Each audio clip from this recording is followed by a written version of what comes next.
keep going here. You guys, I'll read it to you. Asking women to drop their own learned hubris is the first hurdle to educating them.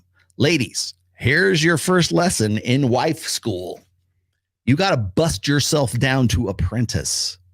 You have to lose the hubris, lose the entitlement, become a student of life, become a student of wife. That's the hardest part you will ever have to encounter. If you want good marriage advice, here it is. Start by busting yourself down. I'm not saying dumb yourself down. I'm not saying disrespect yourself. I'm not saying any of that. Lose the fucking hubris. Lose the fucking entitlement. You are entitled to nothing. Let's see if I can get my best Frank Underwood. Let me be clear. You are entitled to nothing. If you are planning on getting married, understand this. It is not an equal partnership. It is not some egalitarian utopia bullshit, because human beings are not wired for that. Women want a man who other men want to be and other women want to fuck. They want a man they can respect, yes, but they want a man they can admire and look up to. Women cannot look up to a man who is her equal. They cannot respect or admire a man who is not even slightly above her. That's the biggest problem. The problem is fundamentally, if you're going to engage in what is the old school definition of marriage, you must respect that guy and respect yourself in that you're looking up to that guy. You're finding a guy who is somebody that is respectable and admirable. So there you have it. Sorry, I got to get back over to Sammy here real quick. Okay. But in the court, like the reason why I titled this part, like women don't want to be told shit, is because that's the part of the hubris. That's the part of the entitlement that women will tenaciously cling to. They have to cling to that, because they built themselves up, and most women build themselves up to a point where they are the source of their own security. They are the source of their own. I make my own money. I don't need a man. I just want a man. The fact that you don't need a man it fundamentally flies in the face of everything that human beings, men, women have evolved for. Simple as that. Now, I'll come back to this here in just a second with another video. The resistance to acknowledging anything even marginally objective or unflattering about female nature is the prime, or even the humans might have in our nature, is the primary reason I rarely bother with trying to explain anything to red pill women, such as Pearl, such as Allie, such as, Torsha's a good student. I'll give her a break here. Asking women to drop their own learned hubris is the first hurdle in educating them. You want to go to wife school? Here's where we start. I just said it would be the truth. I didn't say it would taste good. The next is confronting their innate solipsism. In girl world, everything is about them.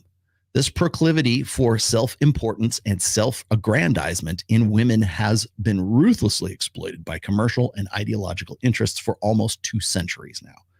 It is also the key component in the spread of feminism and embedding of feminist ideological ideas in our social fabric. Remember what I said, everyone born after 1965 is a feminist. They have some sort of feminist ideology, has made up some part of the way they view the world. A blue pill for women. In a few videos, I've detailed that there are similar efforts in westernizing culture to condition women to fit a new social contract. Feminism and the fempowerment narrative, which is female empowerment. I just made a contraction. Narrative is just one aspect of the blue pill for women. But the next hurdle for women to understand a red pill praxeology can be distilled to one message. Fempowerment teaches women never do anything for the express pleasure of a man. Once again, never do anything for the express pleasure of a man. A woman's blue pill conditioning is founded on the 70s era of feminism era notion of the strong, independent woman meme. She don't need no man. She is independent. Independent of what? She is independent. She is not dependent on any man, and anything else or anything she might do to specifically please a man is antithetical to that independence. To please a man is to participate in their own oppression by the patriarchy. So, as destiny is wont to repeat all over, this is a woman who has the masculine line and the feminine line both up together and has no need for anyone outside of herself. She doesn't need a man. She wants a man. Who does she want? She doesn't want the guy who can provide the security that she can already provide to herself, or she gets through the state, or she gets through other means. She wants the guy the hot guy in the foam cannon party. She wants the guy to lay down the good. She wants the guy who's the alpha fucks side of that hypergamous equation, because she's got no need, at least in an idealized state here, for a guy who is a beta chump. She doesn't need him. She wants Jason Momoa. She wants Justin Waller. She wants the guy with a 12-inch cock to fuck her. That's the origin of the mechanics of the meme we now take for granted. Ladies, this is directed to you, ladies. From the time you were 5 years old, this independence of men message has been hammered into your psyche by everything from popular culture to your schooling, to your religion, to your single mothers and your blue pill conditioned fathers. I also throw in Disney, Star Wars, Marvel superheroes, and you name pop culture, same shit. Okay? That meme, that strong, independent woman, we need strong women to lead roles in our action adventures. That expectation, once again, feminism. It's been bashed into your head. And it's, by the way, it's been bashed into men's head too, to not be threatened by a strong, independent woman. You feel threatened by me. No, you're a man. I'm not attracted to you because you have the same qualities of a masculine man. And unless I'm a homosexual, I don't necessarily want to fuck another man. So the present day social segregation of the sexes, see, I got that. Okay, so the present day social segregation of the sexes I keep harping on this year is a direct result of this independence meme being baked into women's souls from the earliest ages for generations now. I have to laugh when I read women tell me how little girls are so repressed still today, when a femme-powered social order has eliminated even the thought of not giving girls and women every form of advantage and special dispensation imaginable for over 50 years now. So, ladies, you must unlearn that. You must unlearn that which you have learned. Understand that solipsism is in your mental firmware. Okay, here's the bullet points I wanted to get to. Understand that you've been conditioned to feel that men and any opinion they have are irrelevant to your being. Men should serve you and be thankful you gave them the opportunity to do so. Understand that this social order is predicated on the female experience superseding and being more legitimate than the male experience. What do I mean by that? Exactly what I said before. When we expect men to emote like women, that's exactly what this is. It's the female experience superseding and being more legitimate, being more correct than the male experience. When you make men unperfected or just like mutated, like stunted women, and that they need to work on their feminine side and they need to build up that feminine line, when you do that, you are doing so from the presumption that the female experience should supersede or be more important or more legitimate or more correct than the male experience of life in general. How are we going to form families? How are we going to form societies? How are we going to form relationships? How are we going to have politics? How are we going to form nations? If we're thinking that the correct way to do so is fundamentally from the female experience, that's the definition of solipsism. So now understand that hypergamy and your innate self-interest are being fed by a social order that profits on your self-absorption, only to discard you when you figure out the game too late in life. So when you're thinking you can have it all, when you're thinking you can have your career and you can have kids and you can have a good-looking hot husband who makes more money than you, is taller than you, all the 6'6", right? 6 foot tall, six-figure income, six-pack abs, who is the elite level. When you think you are entitled to that guy, you are setting yourself up for disappointment and failure.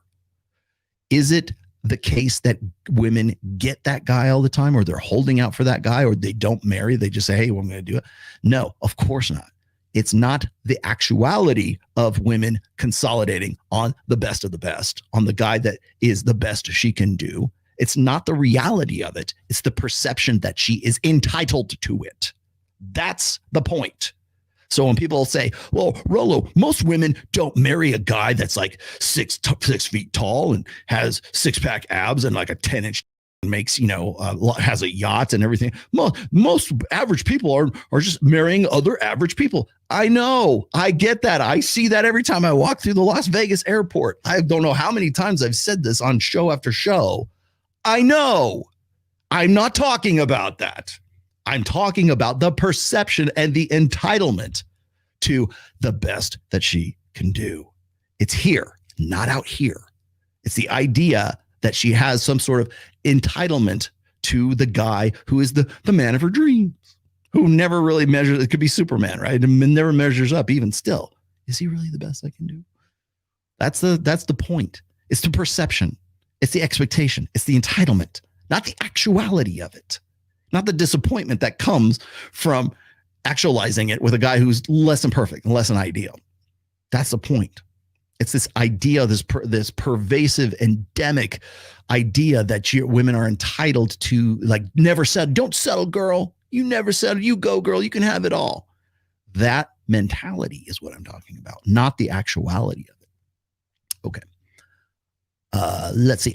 Understand that there are social conventions established at every phase of your life to explain away why you aren't living the life of strong independence that narrative conditioned you for since the age you were started watching Disney princess movies. Okay? Understand your epistemology. What does that mean? How do I come to the beliefs that I have about women needing to be empowered and feminism? And I grab the bag and run. You want to know why a lot of women who we have on the show, see, I think I'm done with that. I just wanted to read that part. A lot of the women that we have on the show will say something very similar to this. They will say, hey, look, when I can't give up my Facebook, I can't give up my OnlyFans. I can't give up my Instagram. I can't give, because I make money at that. That's how I make my money. That's my revenue. That's my livelihood, Rollo. I would do that if I met the right guy. Okay, what does the right guy look like? I would get married. I would love to settle down and have babies. I really want to, but like men, the guys who could lift me out of poverty, which lift me out of affluence, I should say, lift me out of being rich, would have to be more rich than I am. So if you got a woman who's like making money, it could be her own business. It doesn't have to be, but it doesn't have to be OnlyFans. But you get the women who are like, get into porn, they get into OnlyFans, they get into modeling, they get into, and they make money on their looks, or they make money off of, like, because they went to college, right? It doesn't have to be OnlyFans girls, by the way. I think a lot of people think that the perception that those red pill guys have is that we're only making comparisons to women who are making money hand over fist on OnlyFans. No, but the perception is that they should be entitled to a guy who could lift them or tear them away from an OnlyFans lifestyle or an OnlyFans revenue stream. Now, I have talked with women on Sosnick's show, on my show, on Access Vegas, on Fresh and Fit. These women who are, getting invited to yacht parties and athletes and all that. We've talked about this before. It's the perception that they could be the next girl in line to go meet Drake. And that's the operative here, is that it's not that every woman will, it's that any woman can. That's the YOLO and FOMO part of the whole equation. If you want to make $1 million off of women, like, come up with a product or a service or a knowledge product that fundamentally provokes and pokes at FOMO and YOLO, and you'll make $1 million off of women. Find something that perpetuates the idea that they can be sexy at any age and at any weight. Anything that is a fundamental, like, deficit or weakness of women, find some way to profit by that. You don't need to be, you can look like Lizzo and still have like all these guys. You're still entitled to the hottest guy in the fucking club. You should. Yes, I'm going to write a book about it. Loving your fat. And men should love it too. It's their problem that they don't actually want to you. We need to have a fundamental change in society. And let me write this 300-page diatribe about how men are insecure and they're fragile egos and they're threatened by powerful women, and they don't want to. We got to raise your children and your boys well. You got to raise your sons to want to Lizzo. If I wrote that book, it's a good thing I use my superpowers for good and not for evil, because I could certainly make a lot of money if I was evil. Evil. Wait here. Yeah, I can make a lot of money off of being evil. There's a lot of money in evil. Did I have anything else in here? Let's see. Genuine brain desire. Okay, I got you. Oh, I guess I am caught up. All right, that's good enough.